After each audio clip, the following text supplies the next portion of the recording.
are these people? Now we're going to get into some of the ICE stuff that's going on. And again, this is also going to take a little bit. But Adam Klasfeld over at All Rise has been tracking and following the Kilmar Abrego Garcia case. And we mentioned, I think, last week, Kilmar, because there was a prison in Pennsylvania where all of a sudden he turned up. But they continue to try to deport this guy and send him to Africa, even though he's from, I think, El Salvador. Judge doubts Kilmar Abrego Garcia has a final deportation order. The government's fourth attempt to whisk Abrego into a faraway African nation seems bound to flop, and hopefully it will. All right. The Trump admin's fourth effort to deport Kilmar Abrego Garcia to a faraway African nation hit a basic stumbling block on Thursday. That was last week. During an evidentiary hearing, a federal judge could not confirm that the government obtained a final order of removal. Quote, if your honor finds that there's no removal order, then there's no basis for immigration detention whatsoever, is what his attorney said. They're trying to get this guy out. U.S. District Judge Paula Zinnes grilled Senior Justice Department lawyer Drew Ensign on the matter. Ensign cited a document in the record, but Zinnes told him that the file had no indication that it ordered Abrego's removal. Well, not in so many words, Your Honor. Not at all, is what the judge said. Ensign said that an immigration judge meant to order Abrego's removal.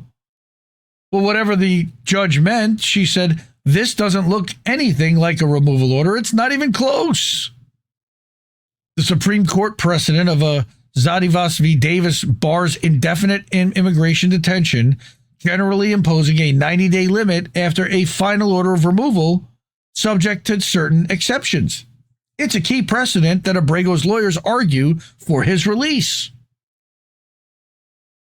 All right. In the words of one of Abrego's lawyers in court, quote, it's been quite a journey. I would say so. This past March, remember, this has been going on 7 months, 8 months. Trump's Department of Homeland Security hustled Abrego out of the country to CCOT to a brutal terrorism prison in El Salvador, where a court order blocked his removal. After 5 court orders demanding his return, the government returned him to the United States for prosecution on allegations that he smuggled immigrants in 2022, which he didn't, has come out multiple times that that's nonsense. Once Abrego won the right to pretrial release, the government offered him a plea deal that would end his deportation to Costa Rica. It would end his deportation to Costa Rica. Prosecutors reneged on that offer once he decided to defend himself at trial. Immigration authorities put him in detention immediately following his release and have fought for months to avoid a trial by entirely deporting Abrego to a series of African countries. Uganda, Eswatini, which half of you don't even know exist, Ghana, and finally Liberia. Liberia, there's a civil war happening. The first 3 countries publicly refused to accept Abrego, who has no ties to any of those nations. Liberia, a country with a blotted human rights record, agreed to accept him.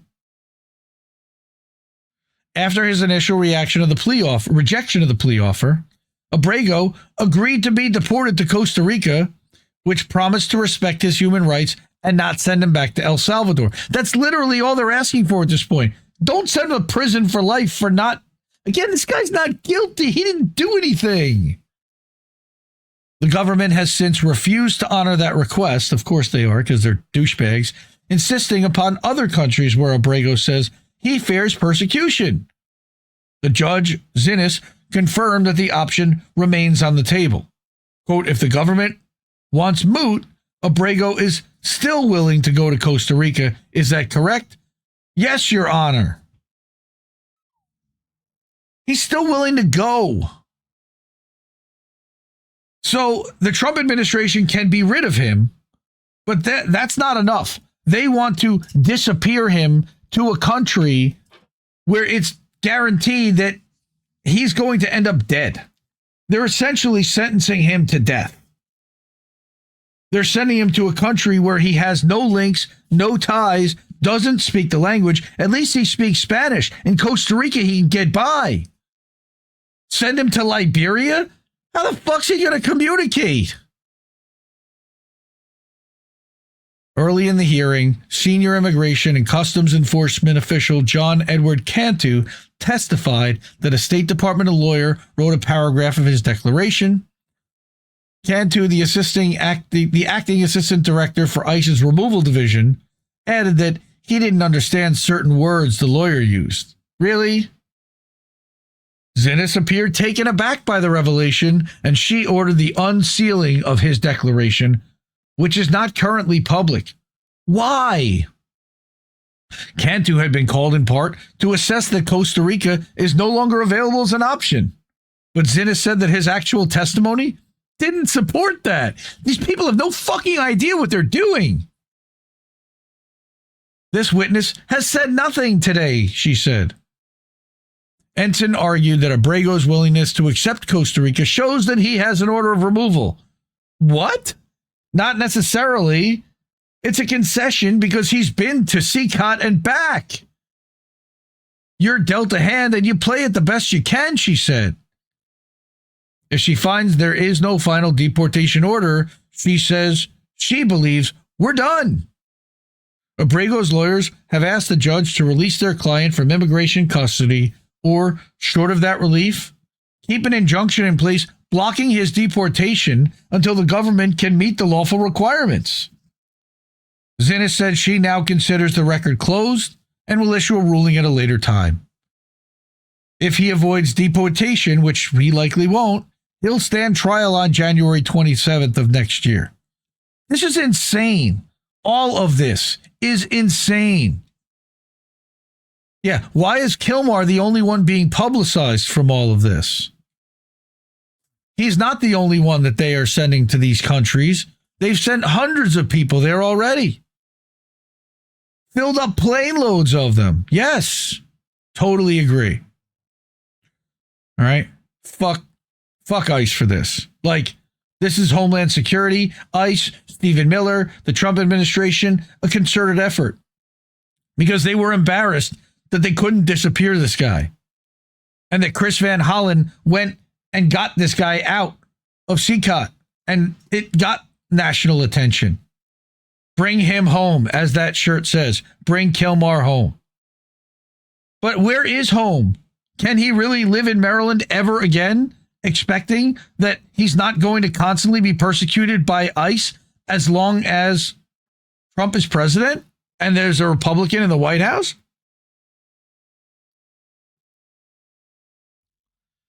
But it doesn't stop there. I've been angry about this situation. I haven't talked about it, but I've been following it closely. Last summer, I showed a video of this man passionately spitting and screaming at his Muslim brother about how could you do the mental gymnastics to vote for Harris when she signed off on everything, and how could you possibly support Trump when he promises to do the same? And it was an incredible 5 or 6 minutes I remember watching with Reef, and I was in tears watching him. He came to the United States to do a speaking tour, and he got arrested by ICE, and they locked him up for 2 fucking weeks. Sami Hamdi is his name. All right, he says, Kevin Gosztola, Indie Media Award honoree, interviews him, all right, and says, and his quote is, "My voice was powerful enough that they couldn't leave me alone. They had to put me in detention for 2 weeks." Right? He went on CNN. He did the Breaking Points tour. He did the corporate media tour because corporate media got wind of his story and publicized it. Let me make this a little bigger. This is, by the way, in The Dissenter. I am a big fan of The Dissenter. I am an annual paid subscriber to The Dissenter. Kevin was one of the best journalists went out there when it came to covering the Julian Assange trial. Tremendous amount of respect for him.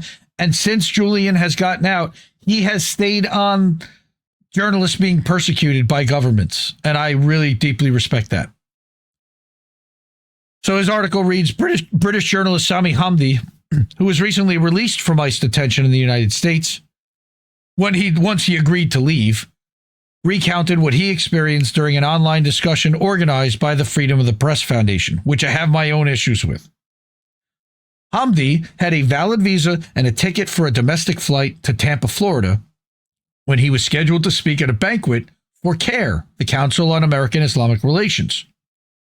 Yet, as a result of pressure from anti-Muslim activists Laura Boomer and Amy Meck, it's actually Laura Loomer, that's funny, the State Department revoked his visa and he was held in confinement for around 18 days. That almost reminds me of the story about the German travelers, but they didn't revoke their visas. They just didn't have places to stay for the entire time they were here. Sami did. On October 26th, DHS took him into custody at the San Francisco International Airport. His detention and removal was in retaliation for his speech in support of Palestinian human rights and against the Israeli government's genocide in Gaza. While searching for the gate for his departure, and after he went through airport security, by the way, according to Hamdi, an agent waiting for him said, "Your visa was revoked 2 days ago, and now you're here illegally." No one had informed Hamdi that his visa was no longer valid, so he demanded proof of this allegation. The agent pulled out a State Department memo, and Hamdi noticed that the document contained no charge or reason for detaining him.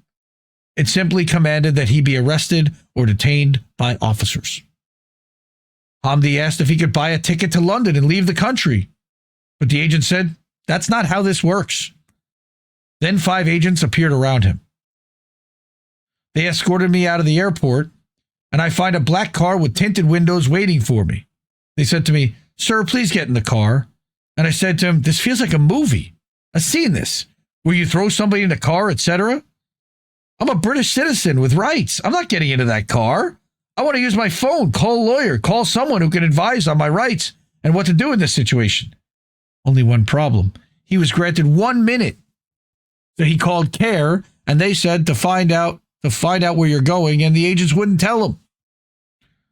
After asking if he could also contact his family, an agent grabbed Hamdi and threw him on a car.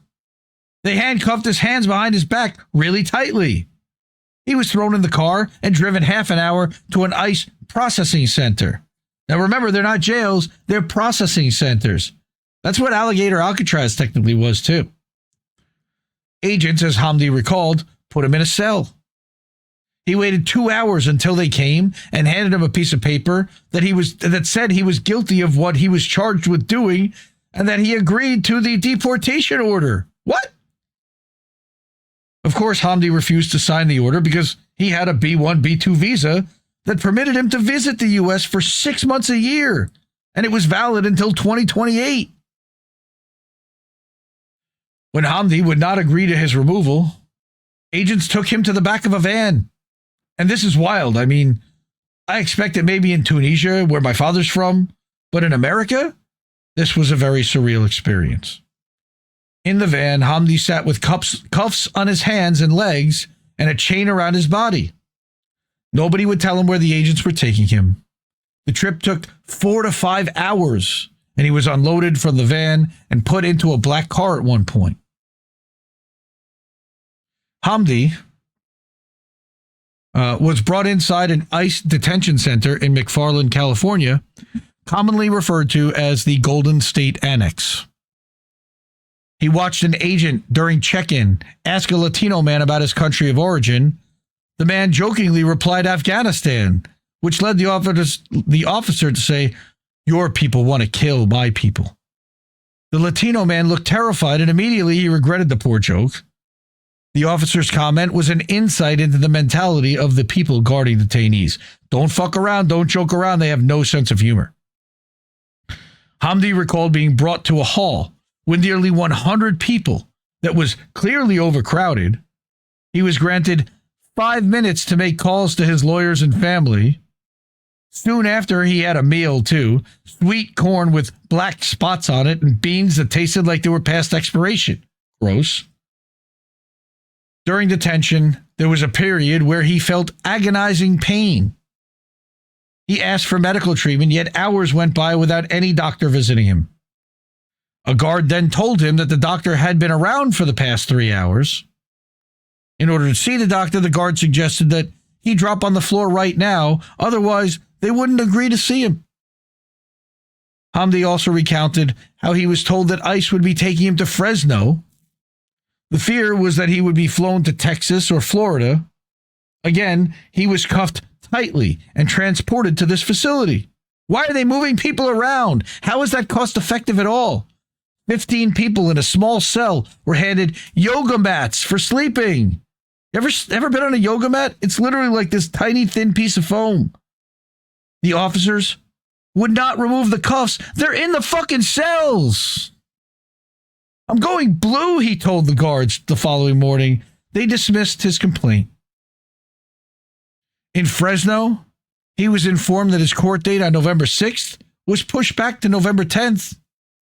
They changed case details, like where he landed. They said he landed in Santa Ana, not San Francisco, and where he was cleared for U.S. entry, Calgary, not true. That allowed them to delay his access to a judge. Okay? By the way, would you like to sign the deportation order and go home right now? Hamdi said he was held in detention in Fresno until 10 p.m. when agents transported him back to the Golden State Annex. Upon return, the warden recognized him as the famous guy. He actually felt that his treatment slightly improved due to media attention. That's scary. The panel discussion additionally focused on the case of Yaakub Ira Viandre, a community journalist and DACA recipient who was detained outside of his home in Texas. Similarly, he was targeted by authorities for his social media postings that covered pro-Palestinian protests. Fuck Israel for that. Sumaya Hamdi, the wife of Sami, spoke about the scary allegations that were made against her husband. The silver lining was that there was an incredible outpouring of support globally from the community, Muslims and non-Muslims, journalists and non-journalists, social media influencers, the legal team, etc. She experienced firsthand the exploitative nature of her husband's detention, too. Not only did they attempt to silence him while in custody, it felt like they were trying to make as much money off this injustice as possible through ICE tablets, and then the food and drink vending machines that only took quarters. Sami could only purchase food and drinks when he saw visitors. However, he wasn't allowed to take anything he bought in the facility back to where he was confined, so he had to eat it all there. While discussing the free speech implications, CARE attorney Hassan Ahmed said the U.S. government was taking a shredder to the First Amendment. Civil rights attorney Chris Goodshall Bennett contended that when the government detains you because of your speech in order to prevent you from speaking again, that strikes me as the most extreme form of prior restraint that could possibly exist. Keep in mind that most ICE detainees do not have the ability to fight this unjust treatment like Hamdi did. But Hamdi had the courage to very publicly challenge ICE in order to further expose their actions. Mariam Udine, the legal director of the Muslim Legal Fund of America, said that Hamdi's whole risk calculus was, if I stay in custody, how much more maximized opportunity is there to do good? He spoke with pride. I hurt the oppressor. I made it so the oppressor had to detain me for 2 weeks. My voice was powerful enough that they couldn't leave me alone. They had to put me in detention for 2 weeks. And even better than that, everybody came out, which meant they couldn't keep me in detention. There's nothing more fun in this job than making the oppressor lose sleep, he said. There's nothing more fun in this job than knowing that you have the ability to make a difference. And that's one way of looking at it. In a show of solidarity with those less powerful to mobilize opposition, Hamdi shared stories about detainees or asylum seekers that he met in custody. They've either had their court dates pushed back or they've not been released because the government can't find a third country to take them. Hamdi insisted that more focus be put on the conditions of detention than just the people who were detained. I will credit Dissent in Bloom for doing that quite a bit also. It's such a tragic injustice what ICE are doing to these people, he concluded. And I think the reality is that ICE officers know it. All it takes is for a concerted effort to put a spotlight on that. And my dream is that it gets dismantled for the atrocities that they're committing in these facilities. And they're prosecuted. They should be prosecuted. Right? There's a link to listen to the panel discussion there. And I brought another Kevin article that came out yesterday, but I'm not going to read through the whole thing because, again, I still have a bunch more stuff. But further targeting mouthpieces and voices who are questioning both Israel's narrative, but also what ICE is doing. Yakub Viandre, like he had talked about, all right, is another journalist that they're trying to now deport. Right? They're trying to terminate his DACA status. Filipino-American journalist was allegedly targeted by the FBI in retaliation for his refusal to become an informant. The FBI reviewed his immigration record and social media posts, then recommended that immigration services terminate his DACA status, according to his attorneys. DeAndre is currently detained at a for-profit ICE detention center in Folkestone, Georgia, operated by Geo Group. He was arrested at gunpoint outside his home in Arlington, Texas on October 7, 2025. And there are so many stories like this. These are just the ones we hear about. The U.S. Citizenship and Immigration Services pointed to his reporting on pro-Palestinian protests, fuck Israel, and various cases in the global war on terrorism to justify their actions. And an immigration judge accepted that Viandre, a practicing Muslim, could be detained for engaging in First Amendment protected speech. Why? Insane. All right, then talking about this panel discussion, it also featured Viandre's colleague Sam Judy, a freelance journalist and attorneys who represent him. Okay? So further read this article. It's insane. The way that they are targeting anybody who is speaking out against their persecutions is alarming. So we need to support independent journalists like Kevin Gosztola that are defending them and that are shouting these things out. Indie Media Award honorees. We need people like that. So, again, fuck ICE and DHS and fuck Israel. Because remember, this is all being done because this is all reporting on Israel's war crimes. And all these people are being locked up for reporting on Israel's war crimes. It's absolutely insane. It really is. We, again, won't be remonetized by YouTube for reporting stories like that on the INN channel. So if you're able to and of means, please support our channels by doing it directly, either through Cash App, by using $, Indie News Network, ko-fi.com/Indie News Network. We got paypal.me/Indie News Network.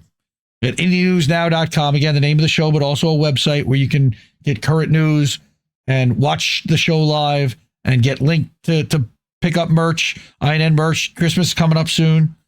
We'll show the merch later. And then also at Substack, INNnewsletter.com, we publish a weekly update. And at IndieMediaToday.com, we're live over there right now. Man, it's just that so much of our narrative and what we are subjected to is as a result of covering up for what Israel's doing, for Israel's war crimes, silencing people trying to talk about Israel's war crimes. There are so many good independent articles and outlets out there. It disappoints me and makes me crazy that there are so many podcasters, live streamers, and outlets that choose to not amplify amazing work like we just did. You can create, format, and craft an entire show comprised entirely of independent media. We do it multiple times a week here. And I encourage everyone to encourage the show that they go on to amplify more independent media and to stop amplifying corporate media. Please, by all means, stop with the Hill Rising segments and critiquing that crap. Stop with the breaking points and the TYTs and all these focusing on what they're doing and they're talking about. I didn't have to talk about any of those people, and I covered the news. Keep that in mind when you watch those shows that laugh at what these corporate idiots are doing. It's not funny, and it's not helping anyone. Support independent media because we need it more than ever. I'll see you soon, fam. I love you all. Have a great night. Holy shnikes. No! We just fucking lost the stream! I guess this isn't such an awful place. Is that what you want?